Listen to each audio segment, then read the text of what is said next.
بسم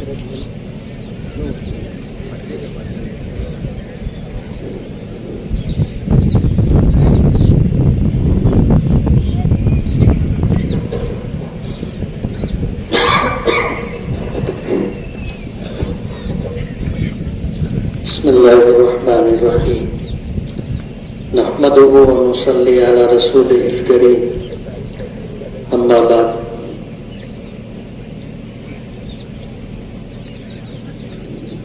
اعوذ باللہ من الشیطان الرجیم بسم اللہ الرحمن الرحیم وقلت استغفروا ربکم انہ کان غفارا یرسل السماء علیکم مدرارا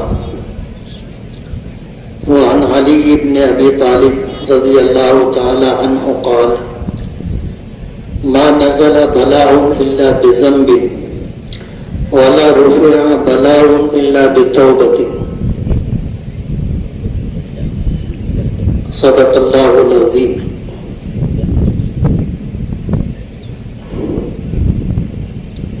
بزرگان محترم اور عزیز دوستوں، آج تیسرا دن ہے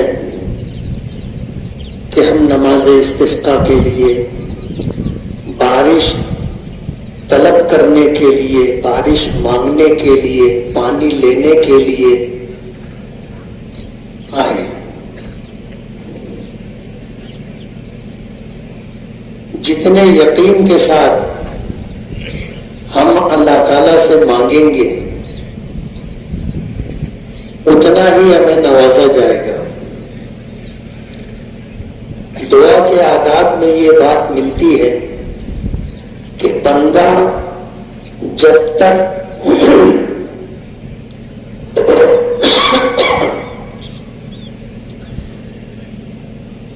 اللہ پر بھروسہ رکھتا ہے، دعا کی قبولیت کا یقین رکھتا ہے، اس کی دعا قبول ہوتی رہتی ہے۔ اللہ تعالیٰ بندوں کو ان کے گمان کے مطابق عطا کرتا ہے۔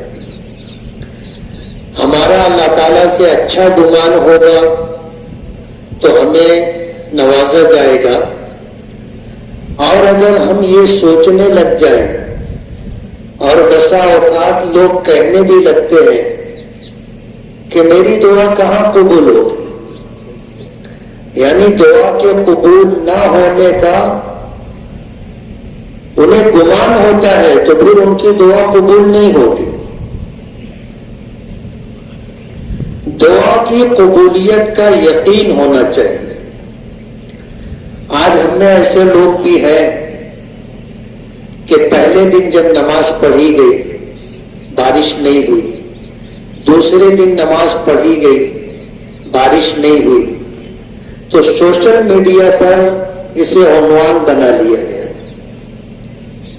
کسی سے اختلاف ہو سکتا ہے،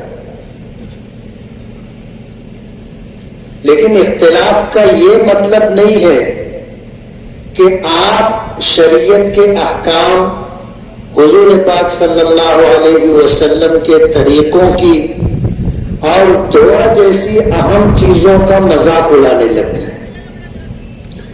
سوشل میڈیا پر کچھ لوگوں نے یہ لکھنا شروع کر دیا، بولے دیکھو نماز پڑھے تھے، کڑک دھوپ نکل آئی،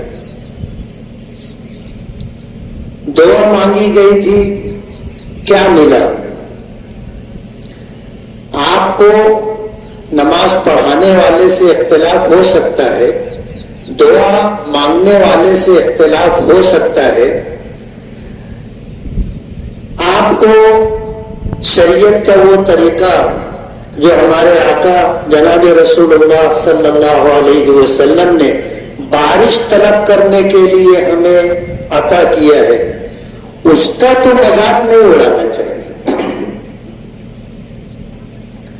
شریعت کے کسی چھوٹے سے چھوٹے عمل کا اور نبی کریم صلی اللہ علیہ وسلم کی کسی چھوٹی سی چھوٹی سنت کا بھی اگر آپ مذاق اڑا رہے ہیں، استہزاء کر رہے ہیں، تو آپ کو کسی مفتی سے جا کر کے فتویٰ پوچھ لینا چاہیے، جو آپ کو بتائے گا کہ آپ کس جگہ پر ہیں، دائرہ اسلام میں ہے یا باہر ہے۔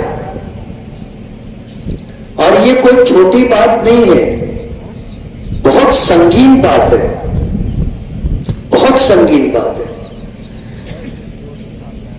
ابھی کل مفتی حسنین صاحب نے جو اشعار سنائے تھے، مرحوم قاضی عبدالاحد اظہری صاحب کے حوالے سے وہ دعاؤں میں، اپنی تقریروں میں ان اشعار کو پڑھا کرتے تھے کہ حق پرستوں کی اگر کی تو نے دل جوئی نہیں، تانا دیں گے بدھ کہ مسلم کا خدا کوئی نہیں۔ اب ہم لوگ بدھ کی بات، بدھ کے نام سے رو رہے تھے، مسلمانوں میں ایسے لوگ ہیں جو مسلمانوں کے نماز کا، دعا کا اور خطبے کا مذاق اڑا رہے۔ بدھ کیا تانا دیتا، جو مسلمان ہے وہ ہم کو تانا دے رہے۔ کتنی خراب بات ہے، انتہائی رقیق، انتہائی خسیس بات ہے۔ اب ظاہر بات ہے ہمارے ہاتھ میں کیا ہے؟ سب کچھ تو اللہ رب العالمین کے قبضے قدرت میں ہے۔ اس کا ایک اشارہ ہمارا ہی نہیں، پوری دنیا کے حالات کو بدل سکتا ہے۔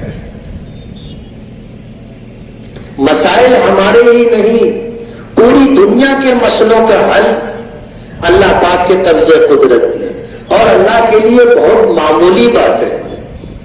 قرآن کریم میں ایک سے زائد مقامات پر کہا گیا کہ اذا قضى امرا فانما يقول له كن فيكون۔ جب اللہ تعالیٰ کسی چیز کا فیصلہ فرما لیتے تو اللہ تعالیٰ کا صرف یہ حکم دے دینا کہ ہو جا، وہ کام ہو جاتا ہے۔ ہم اسباب کے محتاج ہیں، اللہ اسباب کا محتاج نہیں ہے۔ وہ تو اسباب کو پیدا کرنے والا ہے، وہ مسبب الاسباب ہے، وہ اسباب کا پابند نہیں ہے۔ ہمارا ایمان ہے، ہمارا ایمان ہے کہ حالات کتنے ہی مخالف ہوں لیکن اللہ اگر چاہیں گے تو سب ہو جائے گا، اور حالات کتنے ہی موافق ہو، اللہ پاک نہیں چاہیں گے تو کچھ نہیں ہوگا۔ حضرت علی رضی اللہ تعالی عنہ سے کسی نے پوچھا تھا کہ اللہ ہے، اس کی کیا دلیل ہے؟ آج تک کسی نے اللہ کو دیکھا ہے؟ نہیں دیکھا۔ ہم نے اللہ کو نہیں دیکھا، فرشتوں کو نہیں دیکھا، ہم نے جنت کو نہیں دیکھا، جہنم کو نہیں دیکھا، لیکن ہم ایمان رکھتے۔ اسی کو ایمان بالغیب کہا جاتا ہے۔ ہم نے دیکھا نہیں ہے، اللہ ہماری نظروں سے غائب ہے، ہمیں دکھائی نہیں دیتے، لیکن ہم مانتے ہیں کہ اللہ ہے۔ اب اگر کوئی یہ سوال کرے کہ تم نے اللہ کو دیکھا ہے، ہم کہیں کہ نہیں، بولے دیکھا نہیں ہے اور مانتے ہیں۔ اب ظاہر بات ہے تو جو یہ کہنے والا ہے وہ دنیا کی ہزاروں چیزوں کو دیکھا نہیں ہے، مانتا ہے۔ اس سے پوچھو امریکہ کو دیکھا ہے؟ بولے نہیں۔ بولے ہے کہ نہیں؟ بولے ہے۔ ایک مثال دے رہا ہوں، ایسی ہزاروں چیزیں ہیں جس کو آدمی دیکھا نہیں ہے لیکن مانتا ہے، اس کے وجود کو مانتا ہے کہ ہاں ہے۔ اب کرنے والی ذات اللہ پاک کی، ہم تو محتاج ہیں، ہم تو محتاج ہیں اللہ کی ایک نظر کرم کے۔ ہمارے قبضے قدرت میں کچھ نہیں ہے، ہمیں تو اللہ نے کمزور پیدا کیا ہے، کمزور پیدا کیا ہے۔ اور قرآن کریم میں ہے خلق الانسان ضعیفا، انسان کو کمزور پیدا کیا گیا۔ کتنا کمزور ہے آپ اس سے سمجھ سکتے ہیں کہ ایک بکری کا بچہ پیدا ہوتا ہے، 5 منٹ میں کھڑا ہو جاتا ہے اور تھوڑی دیر میں چلنے لگ جاتا ہے، کلاچے مارنے لگ جاتا ہے۔ اور انسان کا بچہ پیدا ہوتا ہے، مہینوں اس کو سدھ نہیں رہتی۔ اگر ماں مامتا نہیں ہوتی اور اور بچے پر وہ متوجہ نہیں ہوتی تو یہ بچہ مر جاتا. مہینوں ماں اس کو سنبھالتی ہے. وہ تو اتنا کمزور یا اتنا بے بس ہوتا ہے کہ جس حالت پر اس کو آپ لٹا دو وہ اپنی کروٹ بھی نہیں بدل سکتا. اس کو کروٹ لینے میں مہینوں لگ جاتے.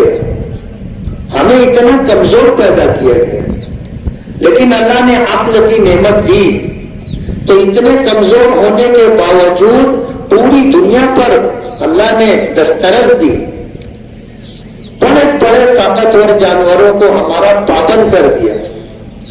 گھوڑا ہم لگام لگا کر کے اس پہ سواری کرتے ہیں. ہاتھی, ایک دبلا پتلا آدمی اس کی گردن پر بیٹھا ہوتا ہے, آکش اس کے ہاتھ میں ہوتا ہے, ہاتھی اس کے تابع رہتا ہے. حالانکہ طاقت اتنی ہے کہ ابھی جتنے لوگ ہم لوگ یہاں پر ہیں, ایک بگڑا ہوا ہاتھی اگر یہاں آ جائے تو ہم سب مل کر کے اس کو کنٹرول نہیں کر سکتے. اتنی طاقت اس کو دی. لیکن ایک عقل کی نعمت دے کر کے اللہ نے پوری دنیا کو ہماری خدمت پر مامور کر دیا. یہ اللہ کا فضل ہے.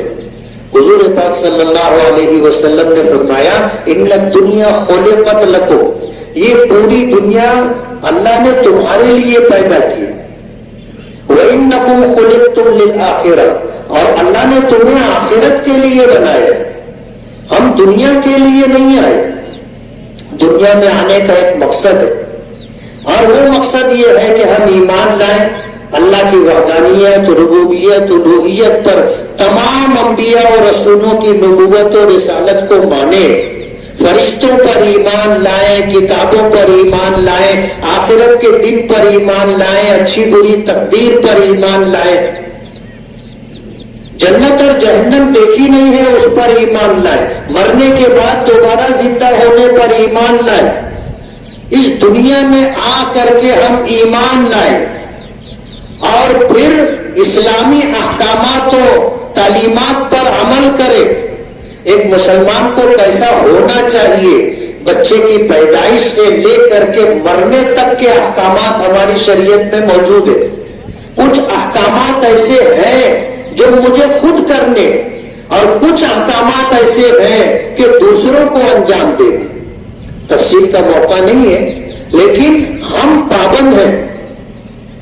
ہم پابند ہیں, آزاد نہیں, ایک لمحے کے لیے بھی آزاد نہیں. اقبال نے تو کس پس منظر میں کہا تھا کہ تیرے آزاد بندوں کی نہ یہ دنیا نہ وہ دنیا, یہاں مرنے کی پابندی وہاں جینے کی پابندی. بہت دور کی بات کہی. جو لوگ آزاد مزاج رکھتے ہو اور من چاہی زندگی گزارنا چاہتے ہو, ظاہر بات ہے کتنے دن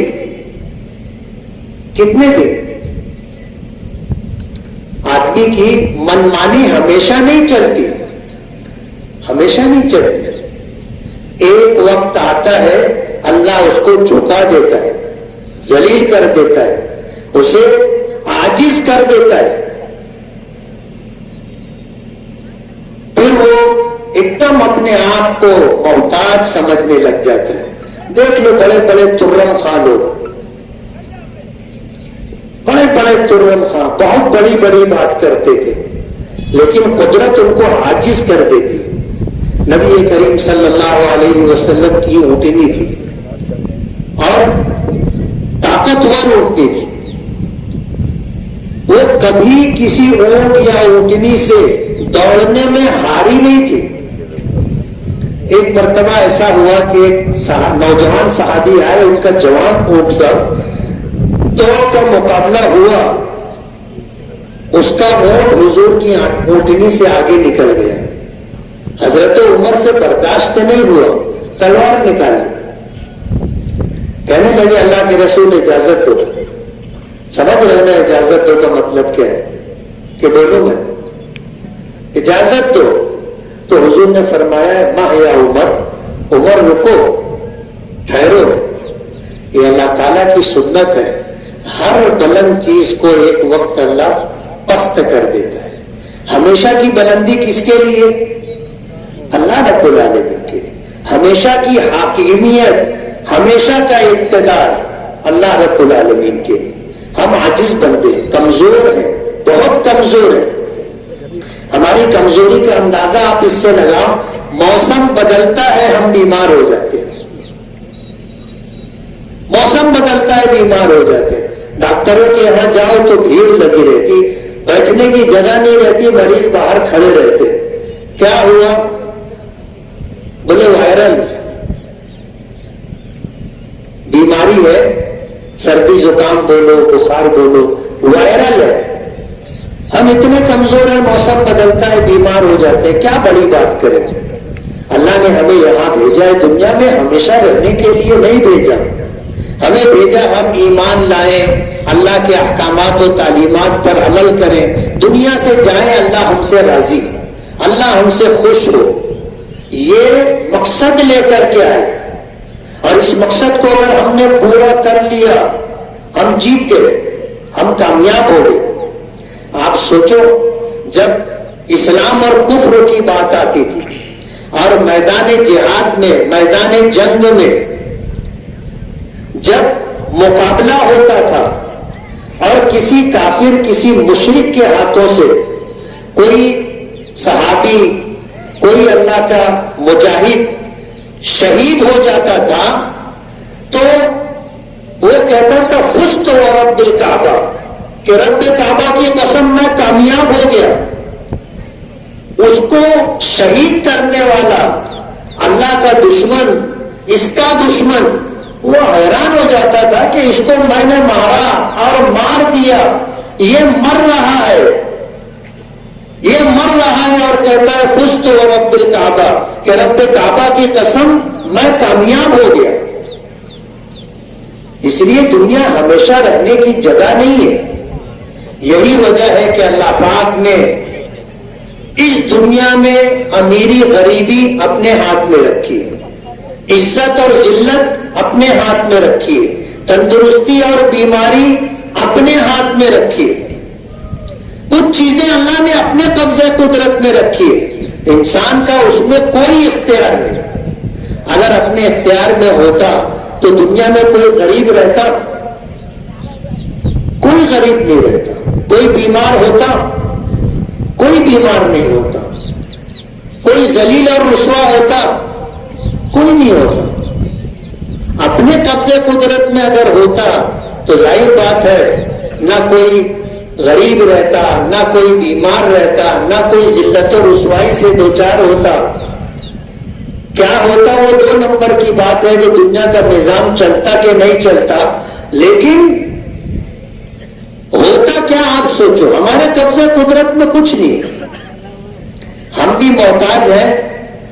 ہم جن سے پیدا ہوئے ہمارے ماں باپ وہ بھی محتاج تھے. ماں کو اپنے بچوں سے کتنی محبت ہوتی. اگر ماں کے اختیار میں ہوتا تو کسی کا بچہ کالا ہوتا، بدصورت ہوتا، غریب ہوتا، معذور ہوتا، بیمار ہوتا؟ نہیں ہوتا. بچہ بیمار ہو جائے ماں باپ رات رات بھر جاگتے. 1 ڈاکٹر، 2 ڈاکٹر، 3 ڈاکٹر، نہ جانے کتنے ڈاکٹروں کے چکر لگائے جاتے. گھر بیچ دیتے، پراپرٹی بیچ دیتے اپنے بچوں کے علاج کے لیے. اگر ماں باپ کے اختیار میں ہوتا تو کسی کا بچہ بیمار نہیں ہوتا نا. ہم محتاج ہیں اور یہ احساس ہمیں ہونا چاہیے. یہ احساس ہونا چاہیے. کرنے والی ذات اللہ رب العالمین کی ذات. ہم تو عاجز ہیں اور قدم قدم پر اللہ کی رحمت کے، اللہ کی مدد کے محتاج ہیں. ہم اپنی مرضی کے مالک نہیں ہیں. اس لیے اس دنیا میں ہم لوگ آئے ہیں تو یہاں آنے کا ایک خاص مقصد ہے، اور وہ مقصد یہ ہے کہ ہم اللہ کو مان کر، اللہ کی مان کر کے زندگی گزارے. اللہ کو مانے، اللہ کی مانے، اس طرح زندگی گزارے. اگر اس طرح ہم نے زندگی گزاری ہم کامیاب ہیں. وَمَنْ زُحْزِحَ عَنِ النَّارِ، اللہ نے جس کو جہنم سے بچا لیا، دوری عطا کر دی، وَأُدْخِلَ الْجَنَّةَ فَقَدْ فَازَ، اور اسے جنت کا داخلہ عطا کر دیا، وہ شخص کامیاب ہو گیا۔ ہم تو پابند ہیں۔ آج جو طریقہ بارش طلب کرنے کے لیے، پانی مانگنے کے لیے ہم نے اختیار کیا ہے کہ پیدل چل کر کے آئے، ننگے پیر چل کر کے آئے، کتنے لوگ ننگے سر آئے، یہ بھی مانگنے یعنی عاجزی کا، ذلت کا ایک اختیار کردہ طریقہ ہے۔ حدیث پاک میں آتا ہے، حضرت عبداللہ ابن عباس فرماتے ہیں کہ مدینہ منورہ میں بارش نہیں ہوئی، بارش طلب کرنے کے لیے، نماز پڑھنے کے لیے حضور نکلے متبذلا متخشعا، اللہ کے رسول اس طرح نکلے کہ کپڑے استری والے نہیں تھے، کپڑے ایسے ہی تھے، اور عاجزی انکساری کے ساتھ نکلے، اللہ کے سامنے ذلت اختیار کرتے ہوئے نکلے۔ اور اللہ کے لیے ہم جتنی عاجزی اختیار کرنا چاہے اللہ کو اتنا پسند ہے۔ تو یہ جو طریقہ ہے بارش طلب کرنے کا، آج کم علمی کی ہونے کی وجہ سے، لا علمی کی وجہ سے آج لوگوں کو یہی نہیں معلوم کہ بارش طلب کرنے کا یہ طریقہ جو ہماری شریعت نے ہمیں بتایا ہے، اللہ کے نبی صلی اللہ علیہ وسلم نے عمل کر کے بتایا ہے، تو یہ کیا ہے؟ لوگ پوچھنے لگے کہ نماز کیوں پڑھتے؟ ظاہر بات ہے، ایک بات آپ اگر سمجھ لو گے تو زندگی میں ہمیشہ کام آئے گی، وہ یہ کہ اللہ اور اس کے رسول کے احکامات ہمیں سمجھ میں آئے نہ سمجھ میں آئے، ہمیں عمل کرنا ہے، ماننا ہے۔ ہر چیز کی حکمت اور ہر چیز کی وجہ جاننے کی ضرورت نہیں ہے۔ ہم اللہ کے بندے ہیں، اللہ کے احکامات کے تابع ہیں، ہم اللہ کے رسول صلی اللہ علیہ وسلم کے امتی ہیں، ہم آپ کی سنتوں کے تابع دار ہیں۔ آپ نے جو طریقہ ہمیں دیا ہے اس طریقے کے مطابق زندگی گزاریں گے، ہمیں سمجھ میں آئے نہ سمجھ میں آئے ماننا ہے، یہ مزاج رہنا چاہیے۔ اور وہ احکامات جیسے نماز ہے، روزہ ہے، زکوٰۃ ہے، حج ہے، ایسی جو چیزیں ہیں ان کے مسائل کو جاننا ضروری ہے۔ پوچھیں آپ، بہت سارے لوگوں نے پوچھا کہ جیسے استسقاء کی نماز نیت کیا کرنی ہے، بہت لوگوں نے پوچھا۔ علماء کو، جانکار لوگوں کو وقتی طور پر حیرت ہوتی ہے کہ ابھی ایک نماز کی نیت بھی نہیں معلوم۔ لیکن اچھی بات یہ ہے کہ نہیں معلوم ہے تو جاننے والوں سے پوچھنے کا حکم ہے، یہ اللہ کے ایک حکم پر عمل کر رہے، پوچھ رہے ہیں کہ کیا نیت کرنی چاہیے۔ استسقاء کے معنی ہے بارش طلب کرنا۔ ہم جب نماز کے لیے کھڑے ہوں گے ہماری نیت یہ ہو کہ ہم 2 رکعت نماز پڑھ رہے ہیں، نیت ہے کہ اللہ تعالیٰ ہمیں بارش عطا فرمائے، ہم اللہ کو راضی کرنے کے لیے قبلہ رخ ہو کر کے اپنے نبی کے طریقے کے مطابق ہم نماز پڑھ رہے، نیت یہ ہونی چاہیے۔ کچھ لوگوں نے پوچھا کہ یہ چادر جو جسم پر ڈالتے ہیں یہ چادر کیوں پلٹتے؟ نبی کریم صلی اللہ علیہ وسلم کے جسم مبارک پر چادر تھی، آپ نے نماز اور خطبے کے درمیان اسے پلٹا، اور اس لیے پلٹا تھا یہ حسن تفاعل ہے، اچھی فال لینا۔ بد فالی سے تو منع کیا گیا ہے کہ آدمی گھر سے نکلا، بلی گزر گئی، بولو بلی رستہ کاٹ دی، یہ بد فالی ہے۔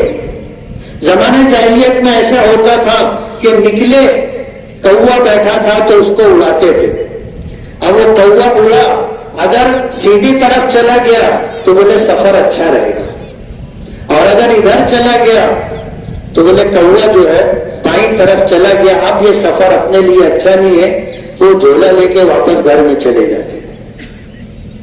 یہ بدفالی ہے، گھر سے نکلے کسی معذور پہ نظر پڑ گئی، کسی محتاج پہ نظر پڑ گئی، کسی بدصورت آدمی پہ نظر پڑ گئی، آدمی بدفعلی لیتا ہے، بولے پہلے قدم میں ناک لگ گئی۔ سلیمان ابن عبد الملک کے متعلق آتا ہے، وہ شکار کے لیے نکلا، محل کے باہر نکلا، ایک تانے کے اوپر اس کی نظر پڑ گئی، اس نے کہا کہ ناک لگ گئی، اب شکار کا سفر اچھا نہیں رہے گا۔ بادشاہ ہوتا ہے، بولے اس کو جو ہے قید کر دو۔ اس زمانے میں قید کرنے کے لیے ایک طریقہ یہ تھا کہ اس کو خشک کنویں میں ڈال دیتے تھے جس سے نکلنے کا کوئی راستہ، رسی پائری وغیرہ نہیں ہوتی تھی، اس کو ڈال دیے کنویں میں۔ اب یہ چلے گئے شکار پر، اور شکار بہت اچھا ہوا، اس کی امیدوں سے زیادہ کامیاب رہا۔ واپس آیا تو اس کو خیال آیا کہ وہ ایک کانے کو اپنے اندر ڈال دیے کنویں میں، بولے اس کو نکالو۔ جب اس کو نکال کے لائے تو اس نے پوچھا کہ بادشاہ سلامت، میرا کیا گناہ تھا، کیا قصور تھا، آپ نے مجھے جو ہے قید کر دیا تھا؟ بولے میں شکار پہ نکلا، پہلی نظر تیرے اوپر پڑی، اب تو کانا تھا تو میں نے کہا کہ یار اپنا سفر خراب ہو گیا، اس لیے میں نے تجھ کو کنویں میں ڈال دیا تھا۔ تو بولے پھر ہوا کیا؟ بولے شکار بہت اچھا ہوا۔ بولے پھر؟ بولے میں جو سمجھ رہا تھا وہ بات غلط تھی، تجھ پر نظر پڑی تو نظر پڑنے کے بعد بھی میرا سفر خراب نہیں ہوا۔ بولے بادشاہ سلامت، آپ مجھ کو دیکھے آپ کا شکار بہت اچھا ہو گیا، میں آپ کو دیکھا 4 دن کنویں کے اندر رہا۔ بدفعلی کی اجازت نہیں ہے،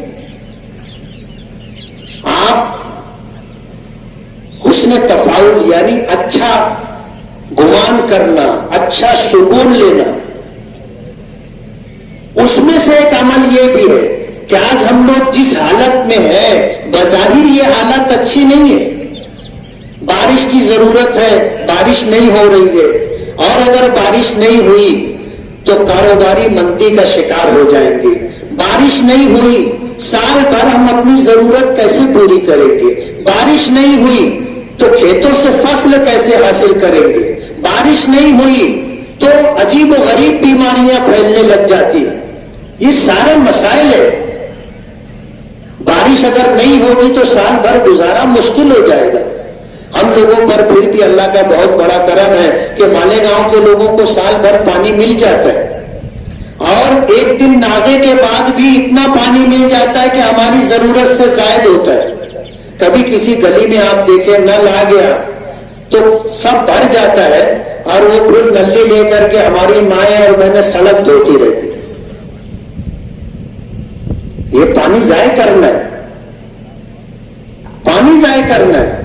پانی اللہ کی بہت بڑی نعمت، اللہ نے یہ کائنات بنائی تو اس کائنات کے اندر جو چیزیں بہت زیادہ ضروری تھی جس کے بغیر گزارا نہیں ہے، اللہ نے اسے فری میں رکھا۔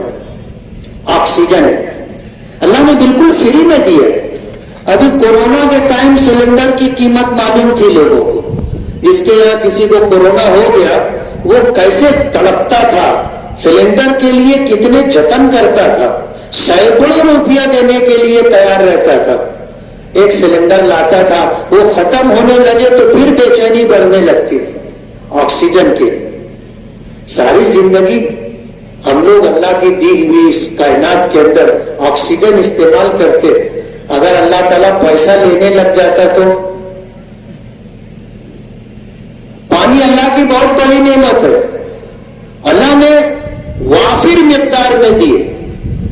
آج ہم لوگ اس زمین پر ہے، یہ زمین اس پوری کائنات میں ایک چھوٹے سے محلے کی طرح ہے۔ اللہ نے وافر مقدار میں آکسیجن بھی دیا، وافر مقدار میں ہمیں پانی بھی دیا۔ ابھی چاند پر چندریان 3 جو ہے لینڈ کر گیا، پانی ڈھونڈ رہا ہے، آکسیجن ڈھونڈ رہا ہے، گزارا نہیں ہے۔ ہم کو اللہ آکسیجن مفت میں دے رہا ہے، پانی مفت میں مل رہا ہے، اور کہتے نا کہ مالے مفت دلے بے رحم۔ ہم کیا کر رہے ہیں ہم کو پتا ہے، اگر اسی پر ہم سے پیسہ لیا جاتا تو سمجھ میں آتا، اس کی قدر و قیمت معلوم ہوتی۔ علماء نے لکھا ہے نے لکھا ہے اللہ کی عدالت میں جب پیشی ہوگی 3 طرح کی عدالتیں ہوں گی. پہلی عدالتیں وہ ہوں گی جن میں نعمتوں کا سوال کیا جائے گا.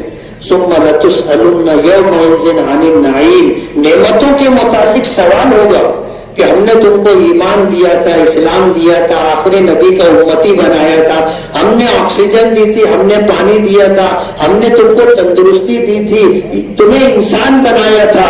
بے شمار نعمتیں اللہ نے دی ہیں. کتنی نعمتوں کی تو ہمیں خبر بھی نہیں ہے، پتہ بھی نہیں کہ یہ نعمت ہے. وہ تو جب چھیننے لگتی ہے تو سمجھ میں آتا ہے کہ کیا تھا. وَإِن تَعُدُّوا نِعْمَتَ اللَّهِ لَا تُحْصُوهَا، اللہ تعالیٰ بے شمار نعمتیں تمہیں عطا کیا ہے، تم گننا چاہو گن نہیں سکتے. بے شمار نعمتیں اللہ نے دی، ہم شمار نہیں کر سکتے، اتنی نعمتیں اللہ نے دی.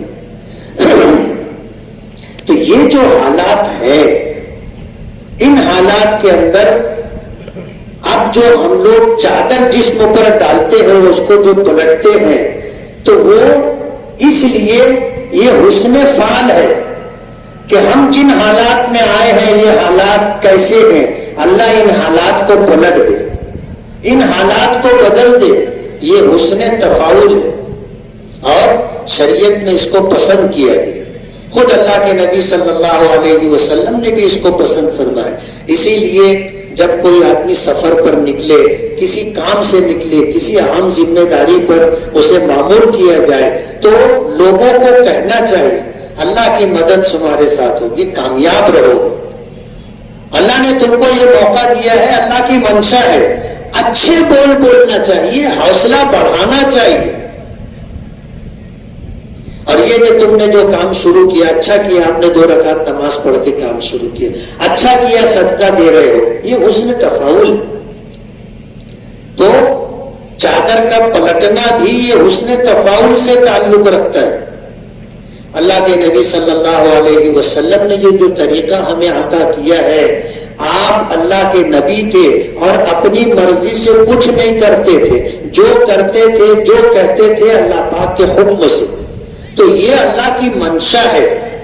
پہلے دن بارش نہیں ہوئی، مایوس نہیں ہونا چاہیے، اس پر کوئی نگیٹو تبصرہ نہیں کرنا چاہیے. دوسرے دن نماز پڑھی ہم نے، اللہ کی مرضی نہیں تھی، بارش نہیں ہوئی، حالانکہ کل جو موسم بنا تھا عصر کے وقت عصر کے بعد ایسا گمان تھا کہ انشاءاللہ زوردار بارش ہوگی، اللہ کی مرضی. آج ہم پھر آئے ہیں. 3 دن نماز استسقاء پڑھنا چاہیے.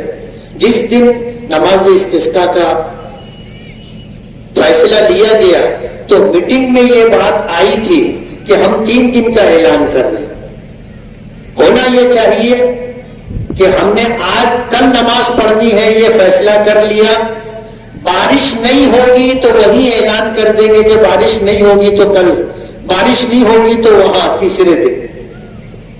ہم نے کہا تھا کہ بھائی یہ جو بھی آپ تحریر دیں، اعلان کریں، اس میں خدا نہ خواستہ کا لفظ بڑھا کر کے کہ بھائی پہلے دن ہم نماز پڑھیں گے، خدا نہ خواستہ بارش نہیں ہوئی دوسرے دن پڑھیں گے، دوسرے دن پڑھیں، خدا نہ خواستہ بارش نہیں ہوئی تیسرے دن پڑھیں گے. اس سلسلے میں کچھ لوگوں نے فون کر کے کہا بھی کہ 3 دن کا کیوں اعلان کر دیے؟ تم کو یقین ہی نہیں ہے کہ پہلے دن نماز پڑھیں گے تو بارش ہوگی؟ تم کو خود ہی بھروسہ نہیں ہے کہ تم دوسرے دن نماز پڑھو گے تو بارش نہیں ہوگی؟ ان کو میں یہ بتانا چاہتا ہوں کہ علماء نے لکھا ہے کہ نماز استسقاء 3 دن پڑھنا مستحب ہے.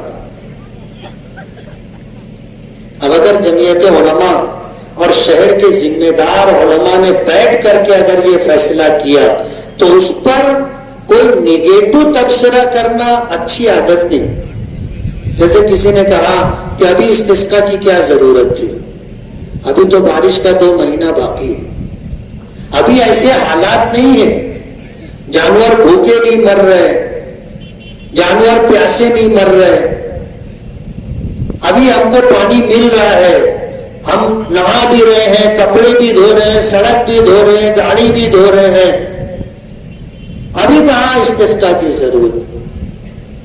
اب ظاہر بات ہے موسم گزر جائے گا پھر آپ نماز استسقاء پڑھو گے تو یہ برابر ہے گا؟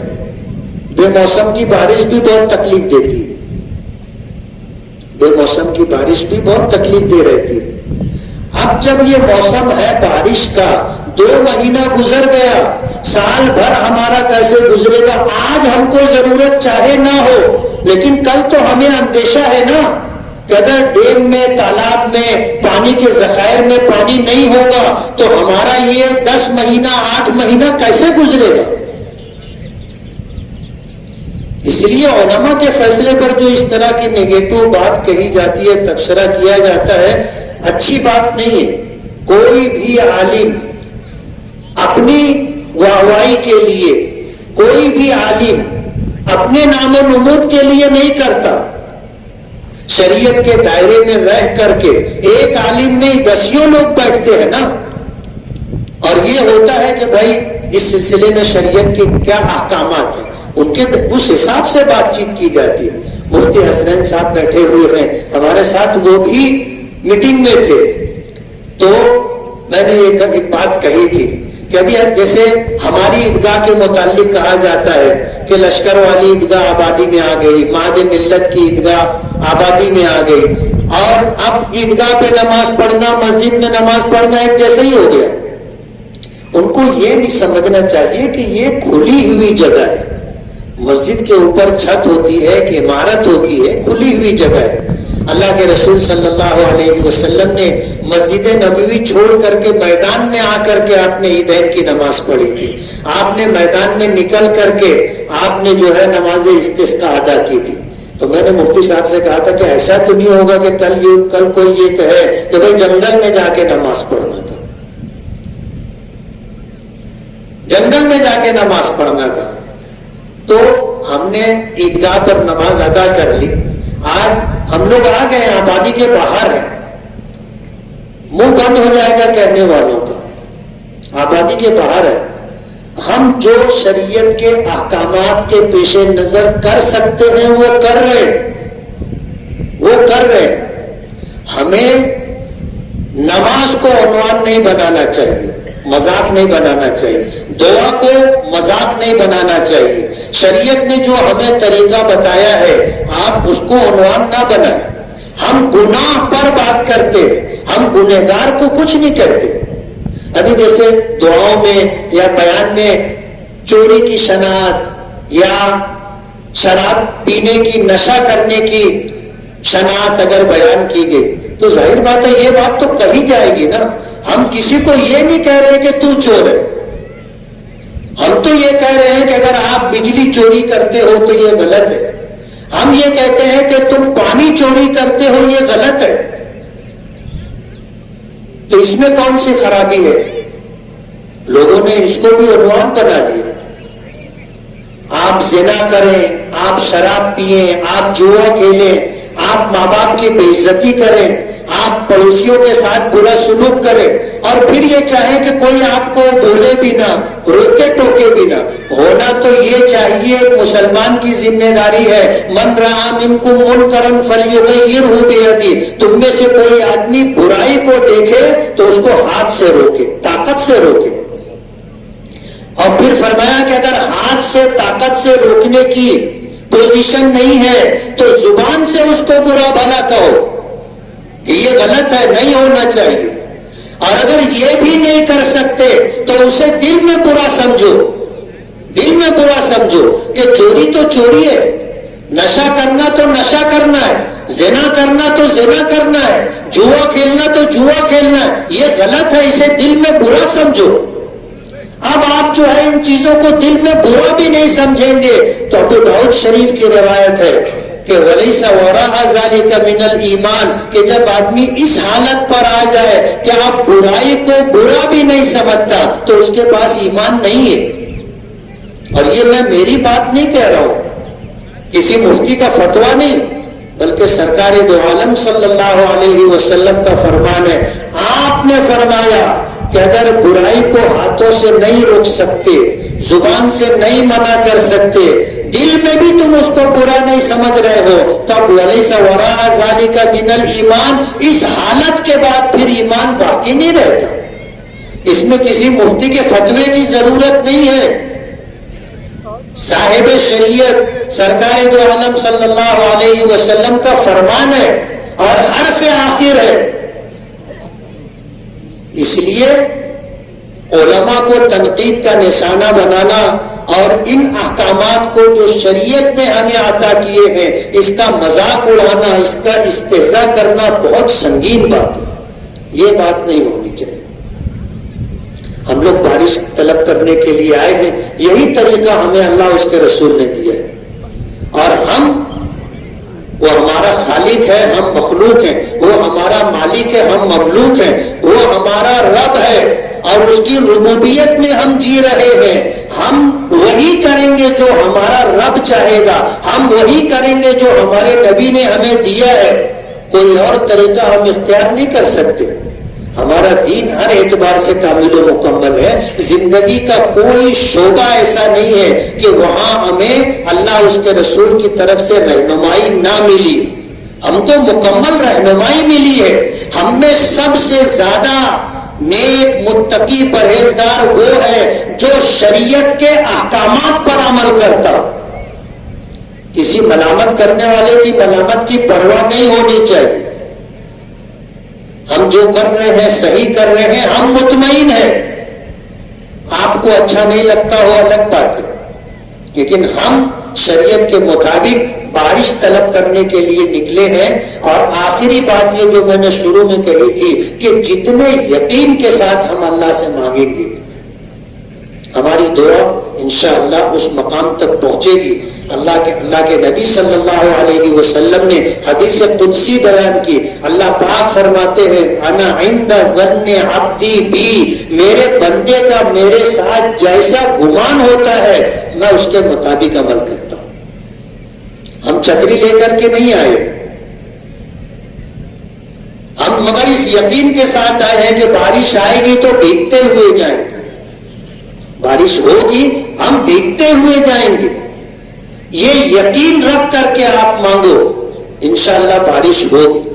اور کوئی بھی دعا کسی بھی مسلمان کی اللہ رد نہیں کرتے، رد نہیں کرتے، اللہ قبول کرتے. پھر جو مانگو وہ مل جائے. جو مانگا اگر وہ نہیں ملا اس کے بدلے میں اللہ کوئی بہتر چیز عطا کریں گے. اور اگر ایسا بھی نہیں ہوا تو ہماری دعا رائگاں اور بیکار نہیں ہے، بلاؤں مصیبتوں کے ٹالنے کا سبب ہے. اور تیسرا درجہ اللہ کے یہاں یہ دعا ذخیرہ ہوگی اور کل قیامت کے دن ہمیں نیکیوں کی شکل میں ملے گی. تو اس وقت دنیا میں دعا کرنے والے یہ تمنا کریں گے کہ ہم نے جو مانگا تھا دنیا میں نہیں ملا ہوتا، اس کے بدلے میں کچھ نہ ملا ہوتا. آج ہمیں سب سے زیادہ ضرورت ہے اس وقت جو ہے آج وہ دعائیں ہمیں نیکیوں کے شکل میں مل رہی ہیں. کاش ساری دعا آج کے دن ہمیں نیکیوں کی شکل میں مل جاتی تو ہمارا تو بیڑا پار ہو جاتا. اس لیے مایوس نہیں ہونا. ہم مانگ رہے ہیں، ہر حال میں ہماری دعا قبول ہے. جو مانگے ہیں انشاءاللہ وہ ملے گا. اللہ کی حکمت و مصلحت سے اللہ اس سے بہتر کچھ دینا چاہے اللہ بہتر جانتا ہے. ورنہ ہمارا یہ مانگنا رائگاں اور بیکار نہیں ہے، اللہ کے یہاں خزانے میں جمع ہے. کل قیامت کے دن ہمیں نیکیوں کی شکل میں ملے گا. اور اس میں بھی کوئی جھجک اور شرم نہیں ہونی چاہیے کہ دعا میں آدمی روئے. مجھ کو کچھ لوگ بولنے لگے مفتی صاحب تھوڑا سا نا ایسا احساس ہوتا ہے ابھی میں روؤں گا تو آزو بازو والے لوگ دیکھیں گے. ارے دیکھنے دو نا، تم نہیں رو رہے تو بھی تو لوگ تم دیکھ رہے نا کہ کتنے پتھر دلو تم کو رونے ہی نہیں آ رہا ہے. ہمیں رونا چاہیے. ہمارے نبی نے فرمایا دعا کرو باکو فتح باکو، رو کر کے اللہ سے دعا کرو. رونا نہیں آئے رونے جیسی حالت بناؤ. رونے جیسی حالت آواز کے ذریعے سے، انداز سے ہمارا یہ جھلکنا چاہیے کہ ہم رو رہے ہیں. اس میں کوئی شرم کی بات، کوئی جھجک کی بات نہیں ہے. اللہ کو یہ ادا پسند ہے اور اللہ فرشتوں پر فخر کے ساتھ کہتا ہے کہ میرا یہ بندہ جانتا ہے کہ اس کی دعا میرے سوا کوئی قبول نہیں کر سکتا.